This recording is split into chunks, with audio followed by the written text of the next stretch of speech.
नमस्कार मंडळी, ट्रॅव्हल माता चॅनलमध्ये तुमचे खूप खूप स्वागत आहे. तर आज मला बनवायचा होता उडपी स्टाईल उपमा, पण मी त्याच्यामध्ये थोडेसे चेंजेस केले आहे, म्हणून याला मी उडपी स्टाईल महाराष्ट्रीयन उपमा असे टायटल दिलेले आहे. तर चला व्हिडिओमध्ये बघूया आपण कसा उपमा बनवला.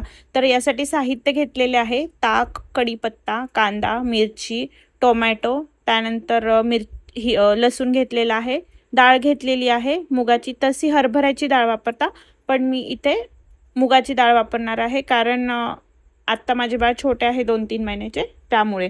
त्याचप्रमाणे आपण उडदाची थोडीशी डाळ घेतलेली आहे, ती देखील आपण या उपम्यामध्ये वापरणार आहोत. हरभरी डाळीऐवजी मी हा मुगाच्या डाळीचा जो वापर करणार आहे ते चेंज केलेले आहे. त्यानंतर 2 टाईपचे रवे असतात, सुजी आणि बारीक रवा, तर मी सुजी घेतलेला आहे.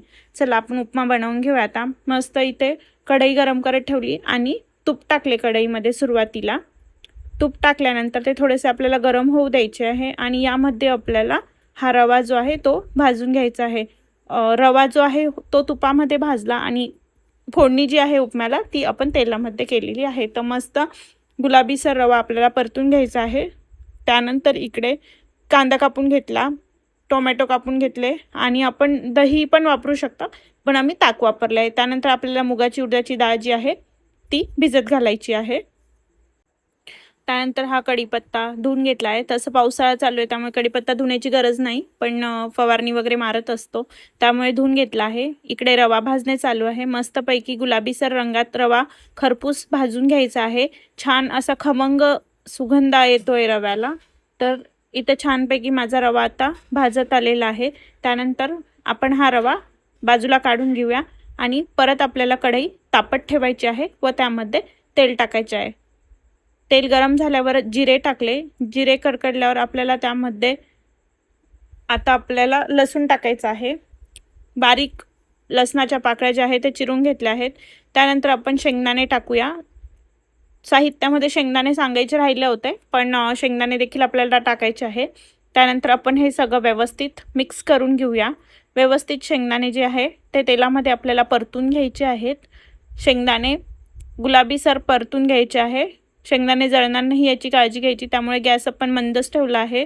मंद आचेवरती आपल्याला हे बनवायचे आहे. शेंगदाणे भाजत आले की आत्ता मी त्यामध्ये मिरची टाकलेली आहे आणि परत हे सगळं जे आहे मिश्रण व्यवस्थित आपल्याला तेलामध्ये परतून घ्यायचे आहे. आपण रवा जो आहे हा तुपामध्ये भाजला आणि आपण ही उपम्याची जी फोडणी आहे ती तेलामध्ये देणार आहोत. त्यानंतर आपण यामध्ये टाकला आता कढीपत्ता. कढीपत्ता टाकल्यानंतर परत मिक्स करून घ्यायचे आणि मुगाची व उडदाची डाळ आपल्याला यामध्ये टाकायची आहे. थोडेसे मिश्रण व्यवस्थित मिक्स करून घ्यायचे आणि कंटिन्यू परतायचे. आता यामध्ये हिंग टाकलेला आहे. हिंग टाकल्यानंतर परत एकदा हे सर्व मिश्रण जे आहे हे आपण व्यवस्थित एकत्र करून घेतले आहे आणि हे थोडेसे परतून झाल्यावर यामध्ये आता आपण टाकणार आहोत कांदा. त्यानंतर कांदा पण आपल्याला तांबूस गुलाबीसर रंगामध्ये भाजून घ्यायचा आहे. कांदा आपला भाजत आला की यामध्ये आपण शेवटी टाकणार आहोत टोमॅटो. त्यानंतर हे सर्व जे आहे हे व्यवस्थित आपल्याला परतून घ्यायचे आहे मिश्रण. आता मी यामध्ये टाकणार आहे टोमॅटो. टोमॅटो टाकल्यावर देखील आपल्याला परत मिश्रण व्यवस्थित करून घ्यायचे आहे आणि त्यानंतर आपल्याला यामध्ये जे आहे पाणी टाकून झाकण ठेवायचे. उडपी स्टाईल उपमा म्हणजे दाक्षिणात्य पदार्थ आहे, पण आपण यामध्ये आपल्या पद्धतीने भाज्या देखील ॲड करू शकता. गाजर टाकू शकता, शिमला मिरची टाकू शकता, असे विविध भाज्या वापरून आपण उपमा बनवू शकतो. आता यामध्ये पाणी टाकले गरम आणि आता आपल्याला हे झाकून ठेवावे लागेल.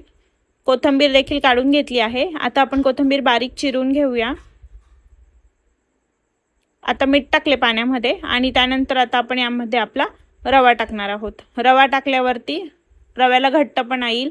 मिश्रण आपण आता व्यवस्थित एकजीव करून घेऊया, म्हणजे यामध्ये गठुळ्या होणार नाहीत याची काळजी घ्यायची आणि व्यवस्थित मिश्रण आपले कंटिन्यू हलवत राहायचे. त्यानंतर आपण याच्यावरती झाकण ठेवायचे आणि मस्त एक छोटीशी वाफ घ्यायची. वाफ घेतल्यानंतर आपला उपमा असा दिसेल आणि आता आपण यामध्ये ताक टाकणार आहोत. यामध्ये ताकाऐवजी दही वापरले तरी देखील चालते, पण आम्ही ताक वापरणार आहे. आपण आपल्याला पाहिजे तशा आंबटपणानुसार यामध्ये ताक किंवा दही ॲड करू शकता. आम्हाला जास्त आंबट नको होते म्हणून यामध्ये आपण टाकलेले आहे ताक. दह्याऐवजी ताकाचा वापर केलेला आहे। परत एकदा मिश्रण आपल्याला व्यवस्थित मिक्स करून घ्यायचे आहे, म्हणजे ताक आपले सर्वकडे मिक्स झाले पाहिजे, व्यवस्थित एकजीव झाले पाहिजे। नंतर आपण आता वरून टाकूया मस्त बारीक चिरलेली कोथिंबीर। खूप छान सुगंध पसरला होता आपल्या उपम्याचा। आणि आता मी मस्तपैकी शेवसोबत सर्व केलेला आहे।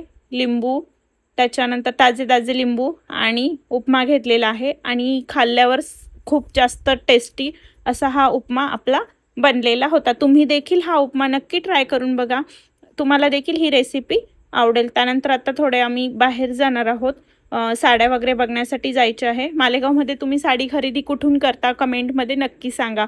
आणि मी आता कुठल्या दुकानामध्ये गेली आहे हे तुम्हाला साड्यांवरून ओळखता येते का ते सांगा। धन्यवाद मंडळी। तुम्ही असा उपमा बनवता की वेगळ्या पद्धतीने बनवता ते देखील सांगू शकता।